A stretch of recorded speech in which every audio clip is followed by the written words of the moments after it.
I see thumbs up. So let me throw a question to you guys before we start. So we are going to be discussing about risk and compliance. What does risk mean to you? What do you think about when we speak about risk? What does risk mean to you? So feel free to raise your hand.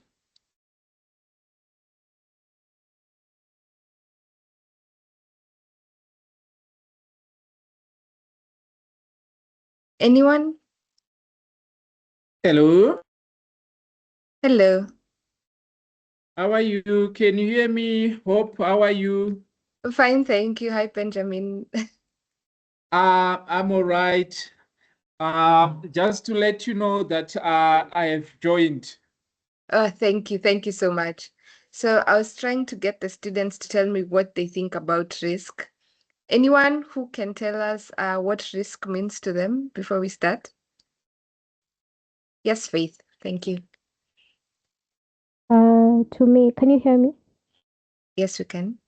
Risk, to me, especially in an IT setting, is things that do not comply with the organization's standards or things that can bring losses to the organization, or rather, the things that seem like an enemy to the organization. Yes. Nice. Thank you so much, Faith. So anyone else before we start the session?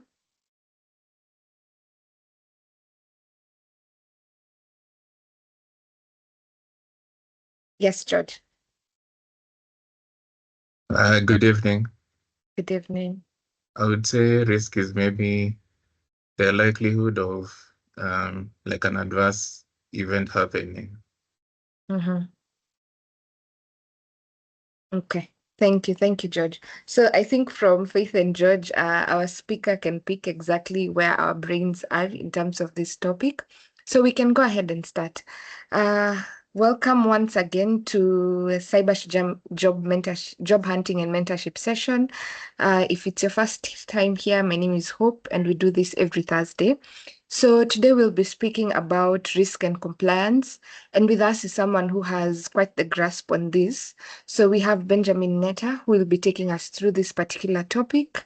Yeah, so feel free to submit your questions on Q&A or on the Slido link that was shared with the students. Yeah, so feel very welcome, Benjamin, and it's good to have you again in this session. Thank you, Hope. Good evening, everyone. How are you?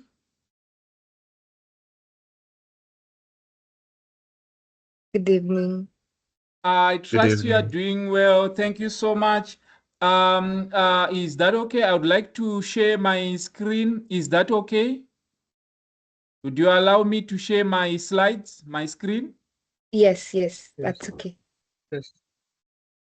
All right, fantastic. So just a moment. I'm sharing my screen. Confirm you can see my screen. Yes, we can. Thank you very much.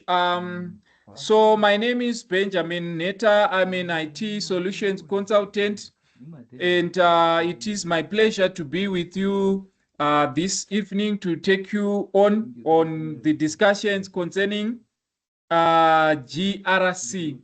So we are going to, yes, Hope, thank you so much. It's written risk and compliance here, but you know, making it GRC, it makes everything works together. You know, they work together combined that way.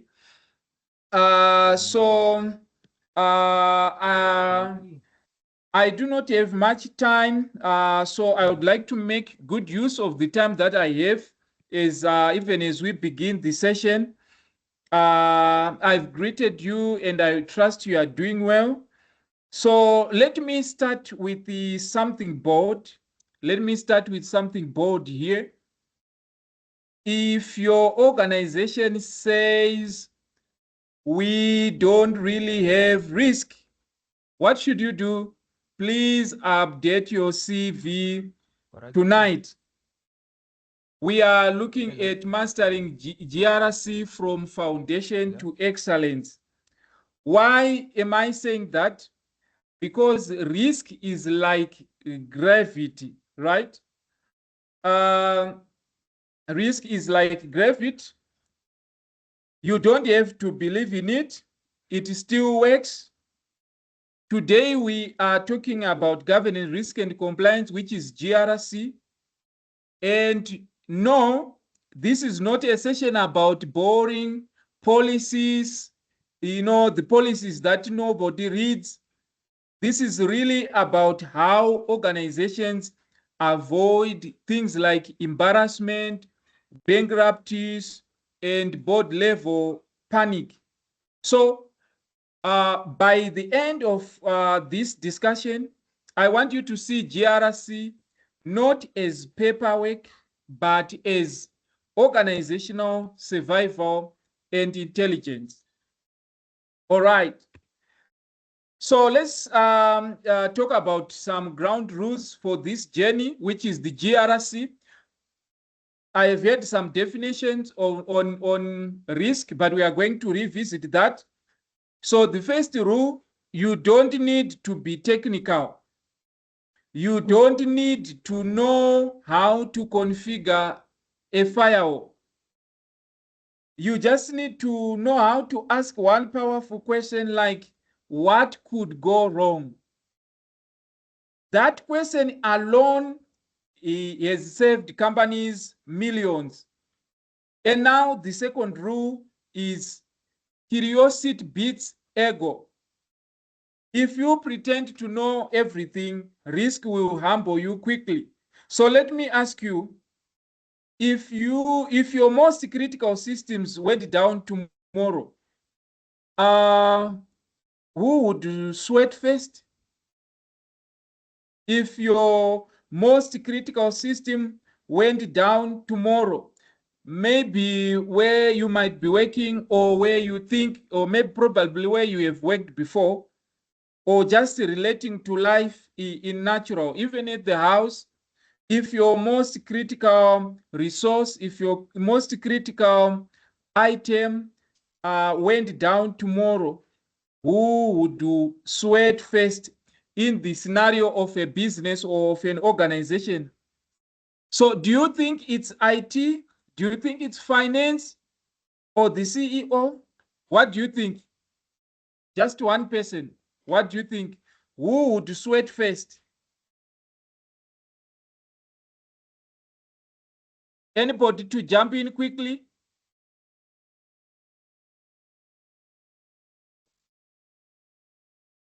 Hello?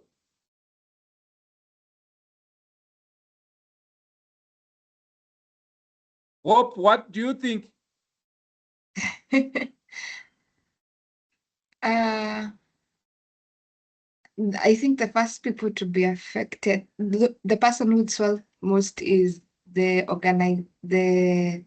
the board members. I don't know. I think I'd Oh, say this the CEO. the CEO? Okay, exactly. Now you see we are thinking. Some are saying the board members, some are saying the CEO. We are thinking. Okay, so we are going to see what would be happening and how we can resolve issues using GRC. Okay. Now, in this regard, in this discussion, today we would understand what GRC actually means.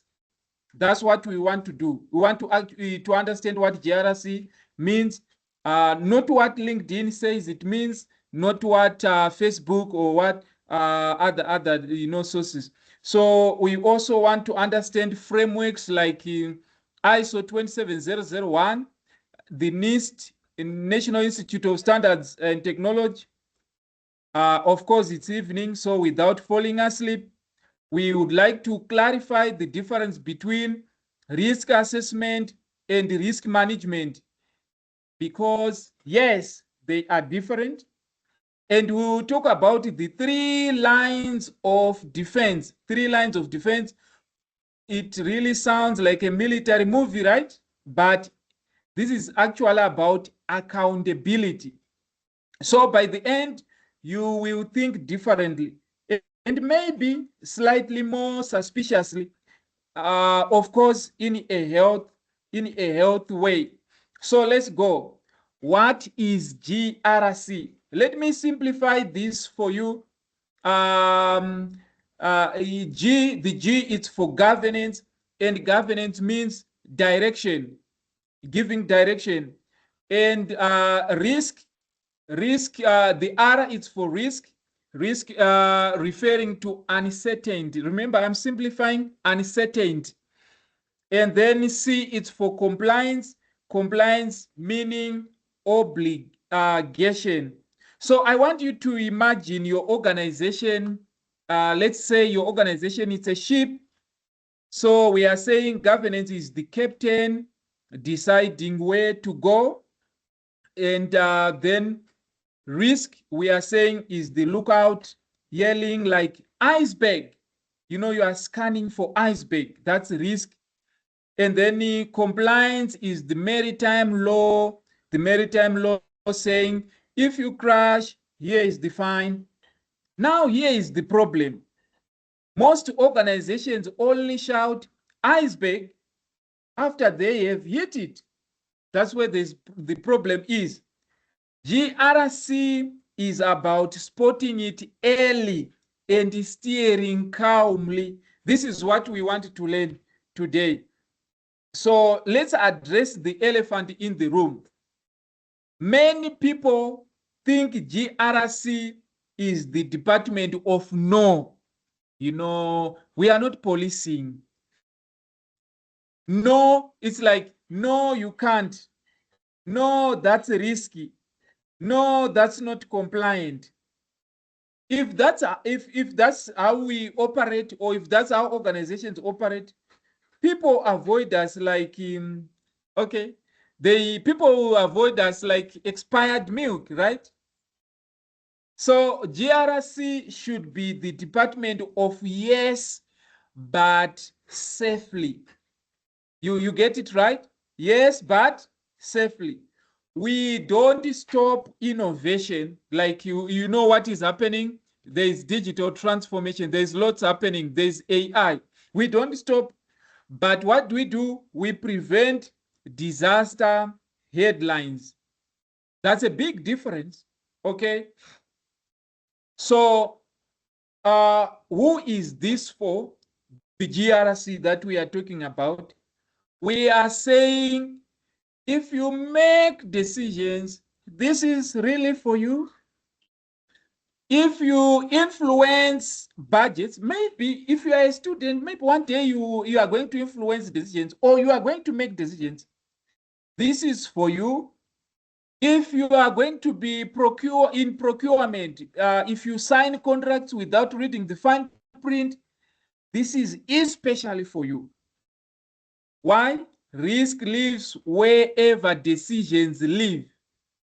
And if you influence decisions, you influence exposure. And I'm saying this to you, GRC is not an IT hobby. It is organizational discipline. Let us talk about the 3 lines of defense. By 3 lines of defense, we are now talking about structure. And the first line, we are talking about it, the business owns the risk. So the first line of defense is the business that owns the risk, the business units. The second line, we are referring to the GRC team. The GRC team, they guide and monitor. And then the third line of defense, we are referring to the internal audit, those that come in to ensure independent assurance, or to provide independent assurance. So on the 3 lines of defense, here is the rule. If GRC starts running systems, governance will collapse or governance collapses. If audits start giving operational advice, you know, auditors, they don't come to give operational advice. If audit starts giving operational advice, independence will collapse. So what is needed is clarity of responsibility, which will help prevent chaos. And you know, chaos is really expensive. So let's turn and discuss each line of defense. So you understand when we talk of GRC, remember I gave you an example of an organization like a ship, you know. So what happens with governance? What happens with the risk compliance? So the three lines of defense. Let's go on to discuss the first line of defense. So using this example, look at this example. The first line of defense challenge. HR buys a shiny software as a service. HR, that's your human, that it could be your human resource department, right? So the HR buys a shiny application payroll system,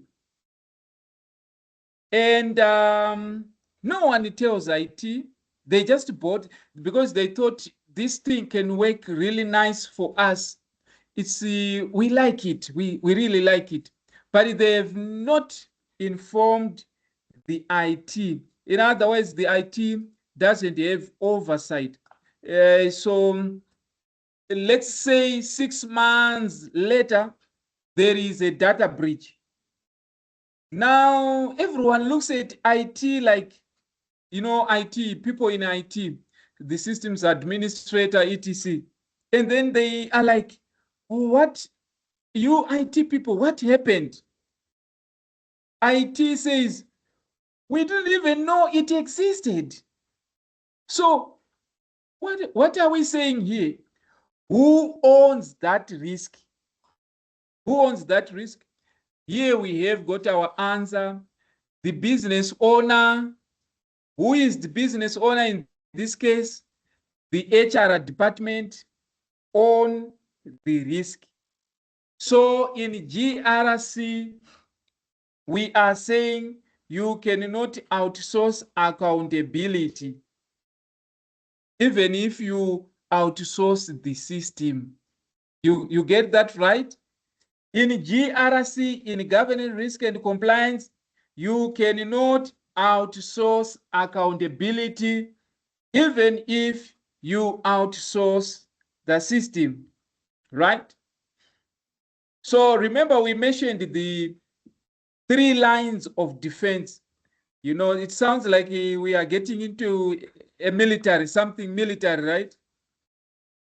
But the first line of defense, let's talk a little bit about the first line of defense, especially in terms of its complexity, the complexity of the first line of defense.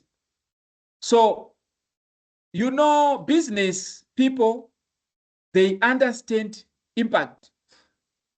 If something happens, they will know the impact, probably the financial losses that the organization is going to face. So the business, they understand the impact. But IT people, they understand technical vulnerability. They can tell you technically there is a weakness there that needs to be fixed. They tell you about configurations. That's IT. So vendors, they understand contracts sometimes. So what we are saying is that risk management works when these three talk to each other before something breaks. Business, from the business side, they need to talk to IT, they need to talk to vendors. Why vendors? Because some risks, they originate from vendors. Most of the technology that we use in most cases, we are outsourcing. So they need to talk each other before something breaks. So remember, silence creates surprises, and surprises in GRC are never pleasant. So what's the role of the GRC team? The second line. Remember, we are looking at the 3 lines of defense, and we are on the second line. Let me clarify the job, my job. Maybe you will be interested to join in GRC team. So I want to motivate you, to encourage you. So I don't install servers, of which I am able to do. I don't configure routers. I ask uncomfortable questions, of course, politely. How do I do that? Which questions do I ask? I ask questions like, do we have a policy? Do we have standards and guidelines? Is the risk assessed? Is the control working? Because if I start implementing controls, I lose independence. My power is structured thinking. That's what you'll be doing as a GRC. We need your structured thinking. Let's talk about risk, the risk universe. Now, I want to move a little bit away from the definition. Remember, I said in simple term, risk uncertainty. But I want to quickly give you, within the shortest period that we have, these things about risk that can you can take home. Risk universe is your exposure map. How exposed is your organization? How exposed are you? Your risk landscape. So we talk about applications, we talk about infrastructure, we talk about people, data, vendors.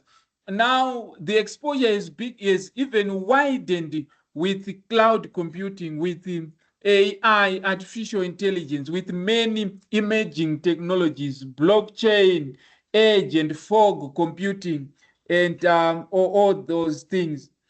So if it's not inventoried, it doesn't exist. And if it doesn't exist, it's dangerous. That's the problem. Why are we saying this? You cannot secure what you don't know. So shadow IT is like, secret snaking. You think no one sees it, but it eventually it shows. And then your organizations is impacted. It's affected. So business applications, let's talk a little bit about business applications. We use business applications to generate revenue. They also process, these business applications, they process sensitive data. Some applications that we use are software as a service applications. But do we say they are secure by default? Do we know? Can we say these business applications are secure by default? We can only say it is secure if configured properly. So most mistakes, common mistakes that we see in business applications may include things like two-man admins, administrators, no access review. Access review, it's about access control, reviewing those who have permissions, on what permissions. No vendor due diligence. Are we properly doing vendor onboarding? No privacy design. Nowadays, privacy, it's an issue. I would like to believe there are privacy laws in Kenya, data privacy laws that you need to abide with. if you are going to be, working with the EU countries, there is the GDPR, General Data Protection Regulation, which governs the EU. In the US, there's the California Consumer Privacy Act. There are many laws. So, you need to, privacy is not decoration, it is architecture. That's why we are talking about privacy by design. If you design it late, you pay early. So you have to take this into consideration. Now let's talk about infrastructure and compute. Let's talk infrastructure risk. For 4 simple lenses that I want you to understand, 4 simple lenses. Number 1, threats, configurations, processes, inventory. So unknown servers are silent liabilities. Unknown servers. I'm talking about this because of cloud computing. You launch a virtual machine. It might not be known by IT. Unpaged systems are open invitations if you are not patching your systems. Access privileges are how breaches spread if you give someone access privileges. And remember, in cloud, the provider secure the building, and you secure as the customer or the user, you secure your apartment. If your door is unlocked, that's on you. So remember, we are talking about infrastructure and compute risk. And I'm also referencing the cloud because most organizations are using the cloud nowadays. So let's talk about the GRC mindset. Here is some interactive. You don't need to be too technical. As a GRC, you don't need to be deeply technical. But here you can see there is a slide I put for discussion purposes. Shadow IT applications procured by business units without IT involvement. So here's an exercise for you that you can do later on. List 3 apps you use daily that might not be on IT's official list. Now, if you are not working for any organization, think about the applications that you just download from Google Play or anywhere else. How secure are those apps? If it's in an organization, we are simply saying GRC, the danger is that the GRC teams, they lose visibility. It hinders risk reporting and security updates because there's no oversight over those applications. Okay.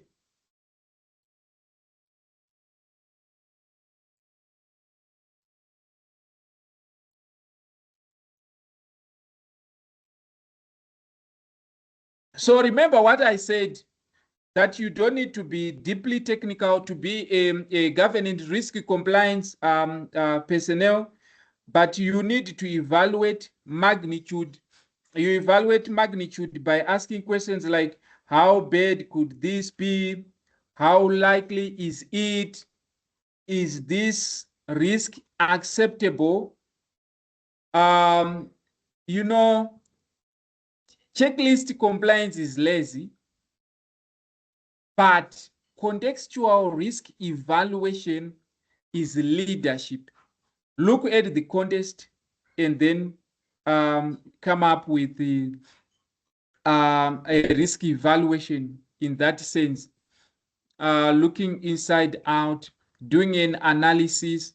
Now, risk evaluation involves working from a risk analysis and then a benchmark that you have set or a risk criteria that you have set, whether the risk is acceptable because you are using the risk criteria.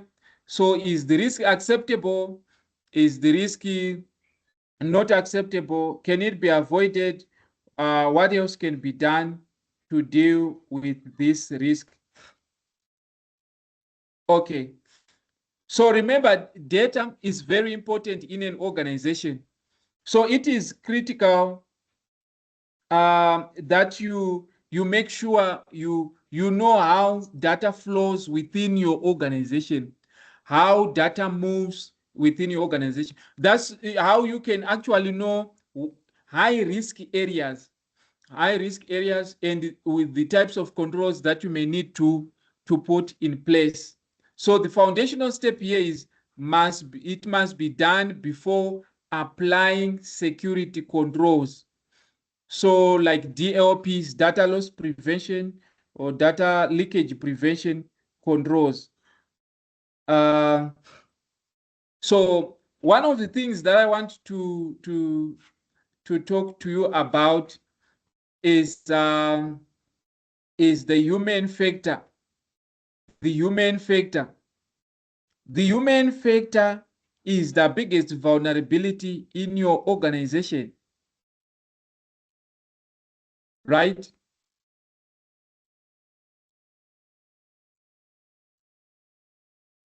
All right. The human factor, the end users. So the biggest vulnerability in your organization is a coffee mug. Why? Humans, they click. Humans forget.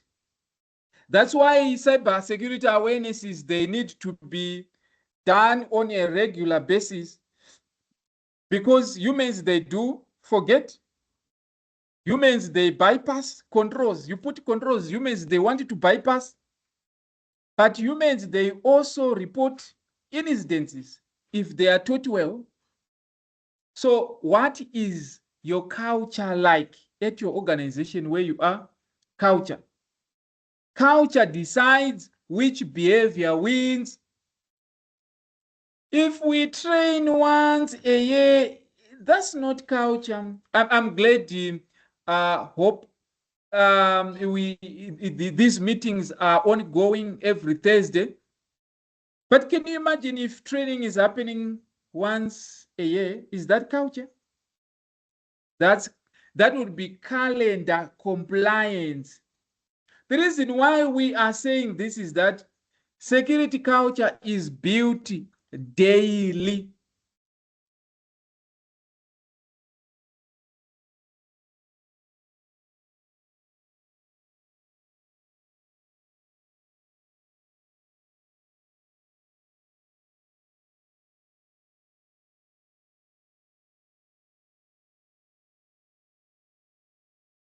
Hello, Benjamin, you're muted.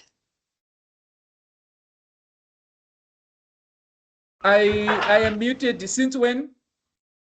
Just for like a minute, not long. Okay, which area did you last hear me talking about? You're talking on culture, security culture in organizations. Oh, all right. So I ended up the culture thing. Maybe let me run it quickly. So I was saying the biggest vulnerability in your organization is the human factor. Why? Because the humans, they click, they forget, they bypass, but it could be the strongest link if they are trained well, if we are doing trainings and awarenesses, because humans, they report incidences, they report malicious emails, malicious attachments, etc. Then I concluded by talking about awareness, culture. What's culture like at your organization? So security culture is built is built daily. So I was saying you can have tailored sessions for HR, finance, or sales risk, because that can really really help as guardrails. Now let's talk about ISO 27001 and compliance. I promised you, and we cannot talk about. I will introduce it to you, but it's really an excellent framework.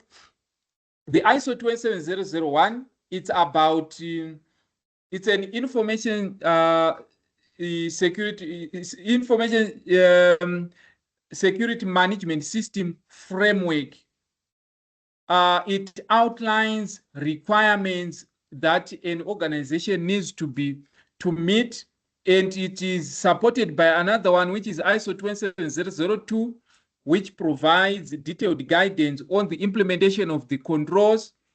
It talks about 93 controls that 93 controls that needs to an organization can look at and implement either all of them or is relevant, and those controls that are not applicable, they need to be stated in what is known as a statement of applicability. So you need a justification. You need to justify which controls should be applied, and why are you, or which should be excluded, and why are you excluding them. So that's the basic information about 27001. So these frameworks are not religious texts. They are structured thinking guides. They help you in that regard. So the ISO 27001 helps you ask disciplined questions. Not every control must be implemented everywhere. So you can build on as a starting point, or you can use them as a baseline for the controls that you would want to implement in the organization. In some instances, you need to do risk acceptance and document it. So the most important thing is that intelligent compliance is strategic. Why? Because these frameworks are used on a global basis. So remember, compliance, it's adherence to requirements. The word compliance is, are you adhering to requirements? Compliance comes from many facets. Organizations are required to comply with the regulations of the country. You are required to comply with industry regulations. Maybe you are in the telecoms. If you are operating in the telecoms, so you'll be required to comply with the requirements in the telecoms, etc. So take formal, mindful positions on what risk to accept, because with compliance, there are penalties. There are penalties for when there are violations. Now, let's talk about the GRC implementation journey. The GRC implementation journey, it starts with the planning, that's setting objectives and scope. Why am I talking about the implementation journey here? In summary, I'm just going to put it in summary, because we have been talking about, governance, risk, compliance, and what can happen, the 3 lines of defense, and all those stuff. But you need to just know how you can implement it in your organization to make things start working. What's the starting point? So here is how this become real. We said plan, then inventory, then identify risks, select controls, analyze gaps, remediate. That's simple. Not easy, but structured. I will take that again. I'm saying you start with planning. Okay, you inventory. Why? Because you cannot secure what you don't know. You cannot secure what you don't know. So inventory, you know, you can use a configuration management database system, a CMD, for recording and tracking your assets and configurations, all your assets and configurations. So, but remember the bottom line, you cannot secure what you don't know. So you plan inventory, and inventory help you also to identify your most critical assets. Your most critical assets. So, and then for your most critical assets, you identify risks. You can then prioritize. That's very important. You identify risks, high, medium, low. And then you select appropriate controls. From appropriate controls, you do a review to check if there are still any gaps, and then you remediate. Remediation, that's building the roadmap to fix issues. Now, GRC is something, remember we said from the beginning, if you were following, we said it's a journey. It's a journey. You cannot say I have, you cannot just wake up and say one day and say I'm a grown up. You have to go through a growth phase from baby steps and from being a juvenile to someone, a youth, an adult, etc. Those are maturity levels.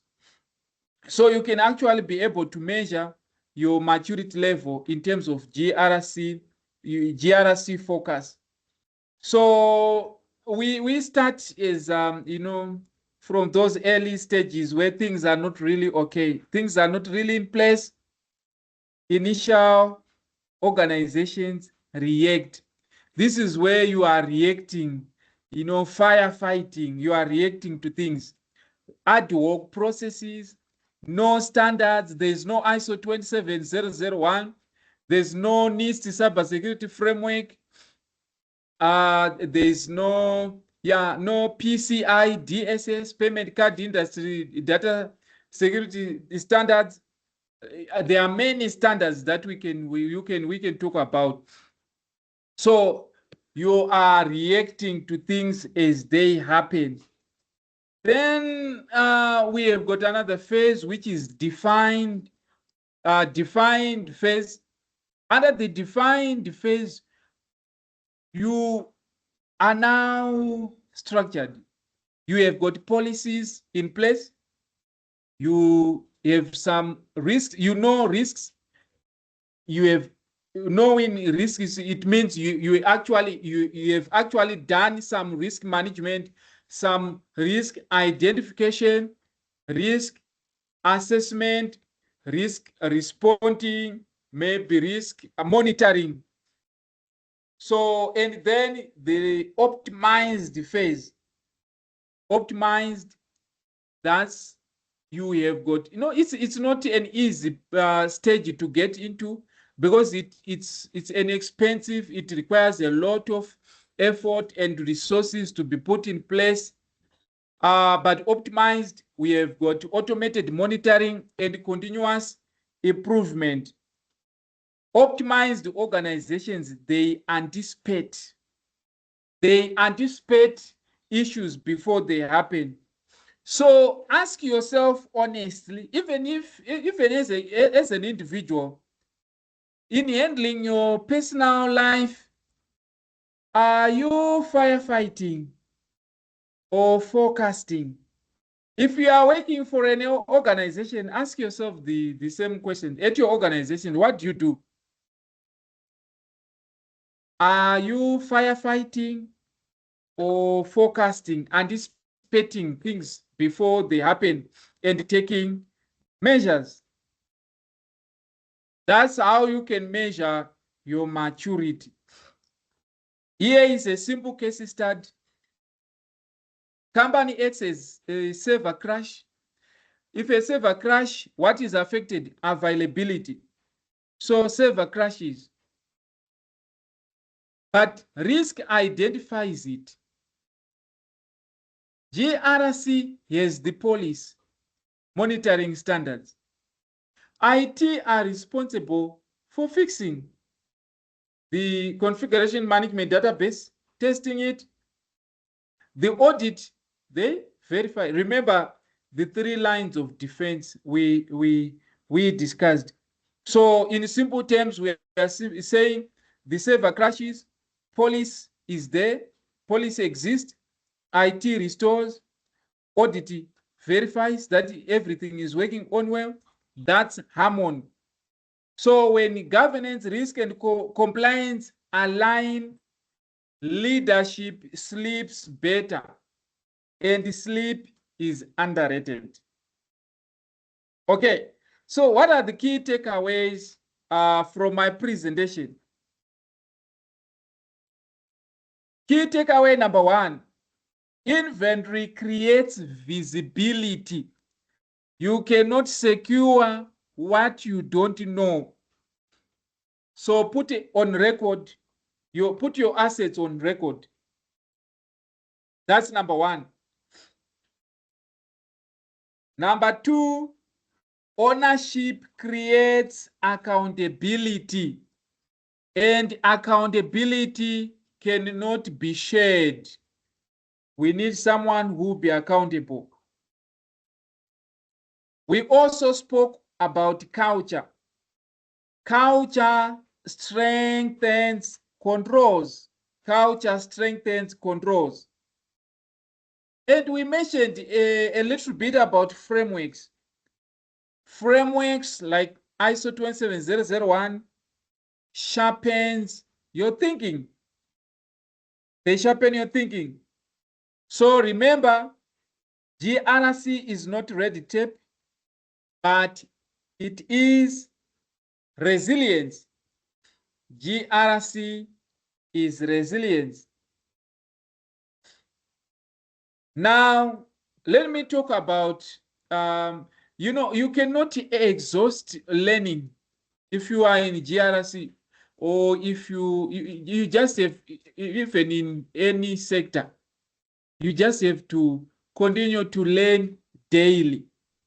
There are many regulations, they change time and again. Threats, new threats every day. So what should you do? Stay curious. Check for new versions of frameworks. Update yourself. Learn a certification. Learn a certification in GRC. Talk to Hope about some of these certifications. I'm sure she can direct you. She can let you know which path you can take. Connect with people that are in GRC and ask important questions, that can help you to grow. Remember, the journey is secular, not linear. GRC is because technology evolves constantly. GRC is not a destination, it's professional discipline. If you want to come to GRC, you need to be disciplined. Resources, I've mentioned resources. I've mentioned the ISO 27001, Annex A, it's about controls. The NIST cybersecurity framework. Also, if you are working for an organization, look for internal policy manuals and learn. You should know your policies. Stay curious. Why? Because framework literacy builds influence. All right. Over to you. What surprised you? I want to know. In my presentation, I came in late because we were supposed to start, and there was a mix-up on time. But I want to know, I was doing a quick I was moving a little bit quick, but I want to know what really surprised you in this discussion.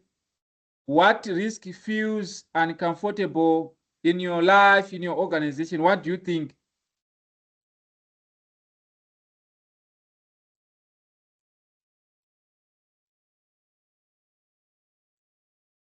Thank you. Thank you so much, Benjamin. As our students contemplate on that, there's a question here from Collins. So he's asking, in a scenario where an organization lacks a formal ICT policy, how does a GRC professional establish a baseline for compliance? And just a minute, should we prioritize adopting a global framework like ISO 27001 to create that policy, or is it better to conduct a risk assessment first to see what the policy even needs to cover? Yeah, that's his first question.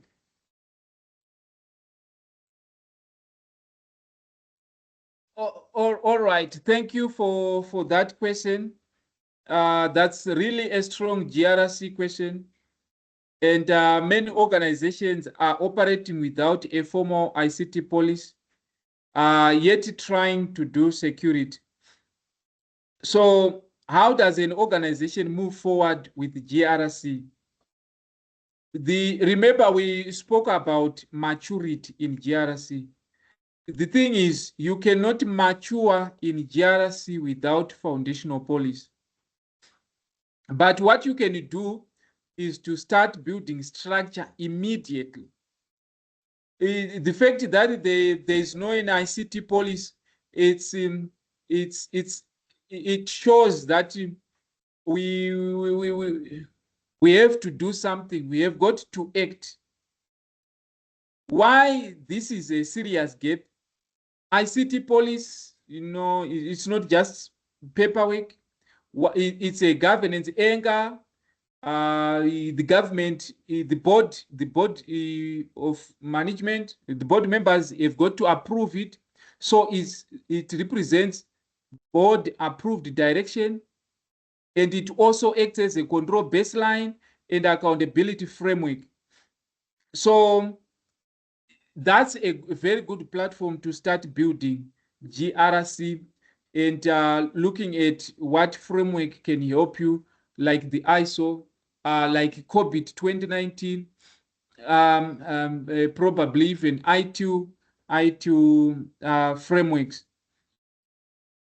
So you start from there, establishing governance, ownership, all those things that we were discussing, like who is going to own the ICT risk, etc., and then start putting things.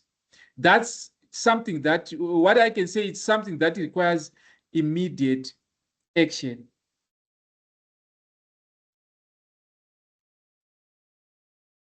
Thank you. So just a follow-up to that one, he's also asking, how do you audit for compliance when there is no internal ICT policy to measure against? So as an auditor, do you default to industry best practices, or does the absence of an policy automatically constitute as a high-risk finding? Definitely, it's a high-risk finding. How do you audit? If there is no internal ICT policy,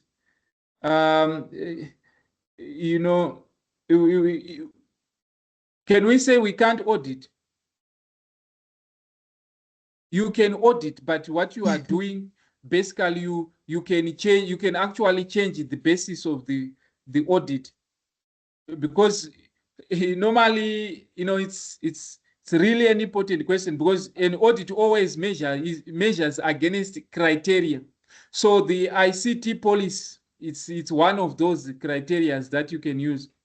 Whether do we have an internal policy, regulatory requirement, contractual obligation, or even a standard that you are using. But in most cases, to move on with an audit, if there is no internal policy, the best way is to use an external criteria.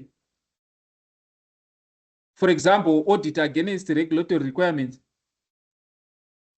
Why? Because even if the organization has no policy, it's still legally bound by, for example, we mentioned data protection laws.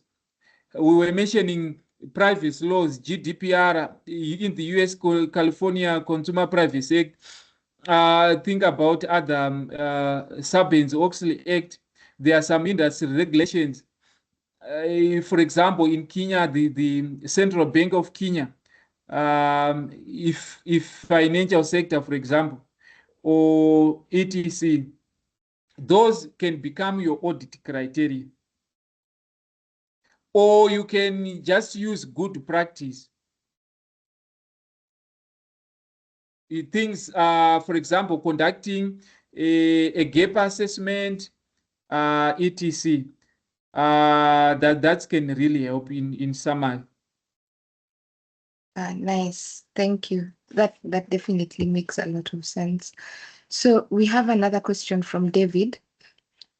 From a practical standpoint, how do ISACA certifications like CRISC or CISA help practitioners move beyond compliance by checklist to actually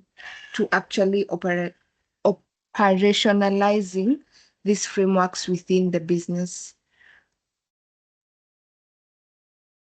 Okay.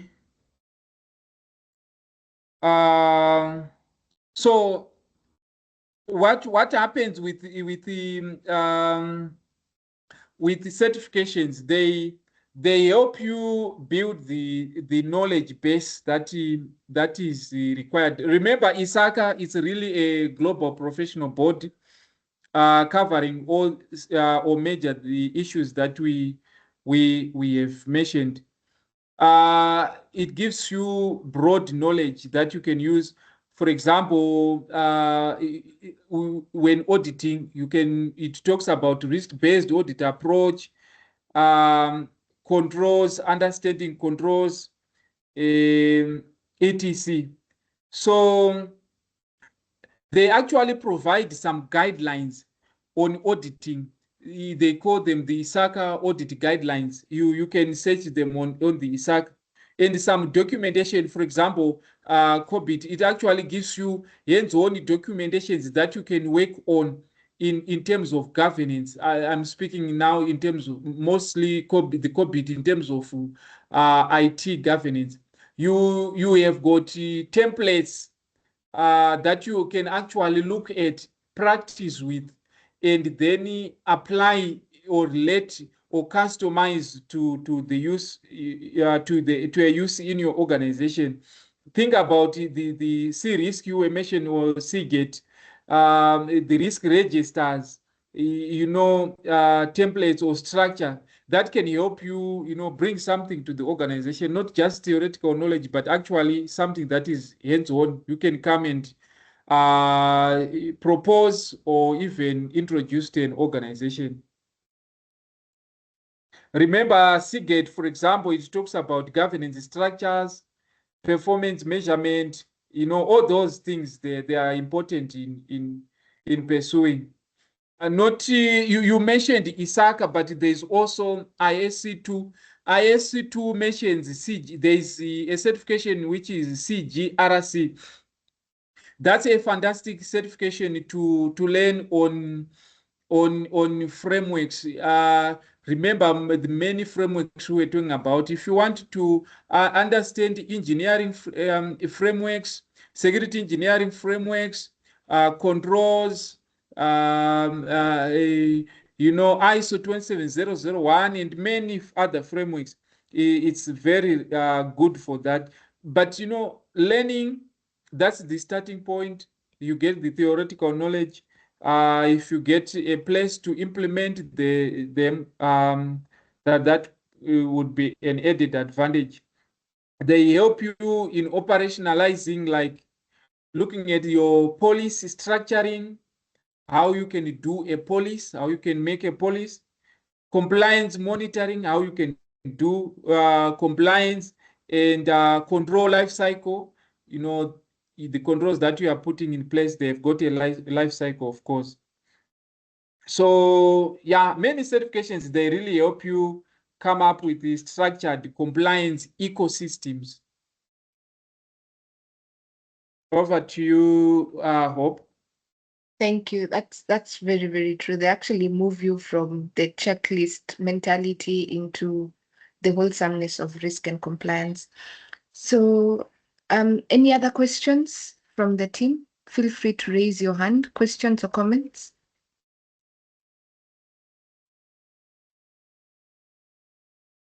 Yes, Collins, go ahead. Good evening. Am I audible? Yes, we can hear you. Yeah, thank you so much, Dr. and Hope, for this wonderful session and everyone else who's made time to show up this evening. My question is from the perspective of an internal ICT officer now in an organization, how do you effectively distinguish yet align the strategic oversight of the GRC with the technical execution of the information security principles when it comes now to the principles of information security that have been set up by organization? Specifically, in a mature environment, is GRC responsible for defining the risk appetite and/or compliance obligations, while InfoSec provides the technical controls to meet them, or is there a specific framework that successfully integrates both into a single operational workflow? Thank you. Okay. Thank you for that question. That's about I can say kind of governance questions. It's actually where many organizations, I think, get confused. Sometimes treating GRC and the ICT is the same thing, but let me put it this way. ICT, they are responsible for building. You are responsible for building and running systems. The GRC, you are responsible for ensuring those systems are controlled, aligned, and compliant. This is where we were talking about independence in the beginning in our discussion, that we shouldn't be seeing a GRC personnel configuring or doing installation of servers. But what should they do? We said they make sure policies, the GRC, the policies are in place. Compliance is happening. We ask, those structured questions we were talking about.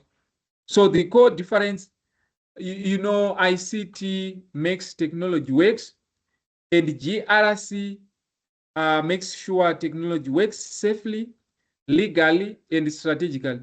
But what you see, where I understand your pain point, is that some organizations, they bundle the roles probably in one person, or it's mixed within the organization. But that's where I am saying is it then becomes a governance issue. There needs to be clear defined roles and responsibility when we talk of a mature system. They are there, clear defined roles and responsibility. And remember what we said when we were talking about these things in the introduction. We spoke about accountability. Think about that RAS: who is responsible, who is accountable, who is consulted, who is informed. When we are in a mature organization operating a GRC, that needs to be outlined clearly. ICT, they know their role. GRC, they know their role. InfoSec, information security, they also know their role.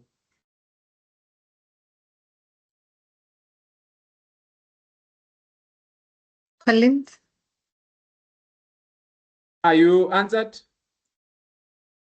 Yeah, thank you. Well answered. Now I'll just take those insights and transfer them into the parent organization for the sake of compliance. I just wanted that clear distinction to avoid the conflict when it comes to defining of the roles and what each team what each team is responsible for, which you've clarified very well. Now at least I understand where I stand from a security point of view and where the Yes, GRC yes, teams yes. comes in without From a clashing. security point of view, ICT, sorry to interrupt. I see information security actually sits between ICT and GRC. So remember, we said ICT, you are running systems, right? Information security, you protect systems. GRC governs risk and compliance of systems. So that's the thing. ICT, running systems, information security, protecting those systems, then GRC, governing risk and compliance of those systems. Okay, thank you. Thank you. Thank you so much. Let me see. I think there's one last question on Q&A. Just a minute.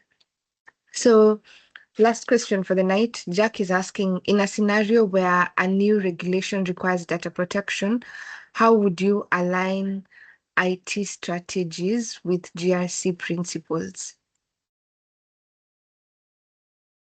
I can repeat that. Yes, a new regulation. In a scenario where a new regulation requires data protection, how would you align IT strategies with GRC principles? Okay. So basically, a regulation is a regulation, is it? You have got to comply. Isn't that so? Yeah. So that's why we were actually saying versioning it's important, and learning all the new changes that are coming into perspective. So basically with the GRC, what you need to know is that before touching systems, GRC must perform legal interpretation. So remember, you asked about new regulation. So GRC has got to perform, the GRC team, they've got to perform legal interpretation of the new regulation, scoping, how you are going to be affected, applicability in your scenario, and risk exposure. Then also kind of a gap, how far are we from this new regulation? For example, the question might be, this new regulation, with this new regulation, what data is being regulated? What penalties exist? Reporting timelines, etc. So that's the starting point. The GRC, whenever there is a new regulation, GRC has got to come in and then advise. So after that assessment, you go to now establishing, through the GRC team, kind of a structure how to address issues concerning the new regulation.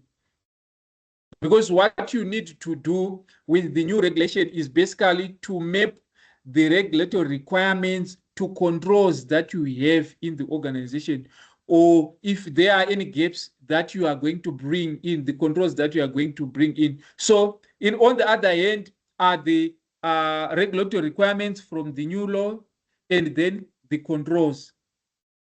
So you do a mapping. Thank you. After that, then of course, that whole process, policies, internal policies and standards, they need to be updated to cater for the new changes as well. Okay, over to you. Thank you. Thank you so much, Benjamin. So I think that's the last question for the night. Maybe back to you. What are your parting shots for tonight? Excuse me, may I take that one again? Just back to you. Maybe one last advice for the students, and then we can bring the section to a close. All right. Let me think what I need to say lastly. GRC, it's so exciting. You'd want to be involved. What I would like to say to you in conclusion is what you are seeing here on my last slide. Basically, risk is not fear. Risk is information.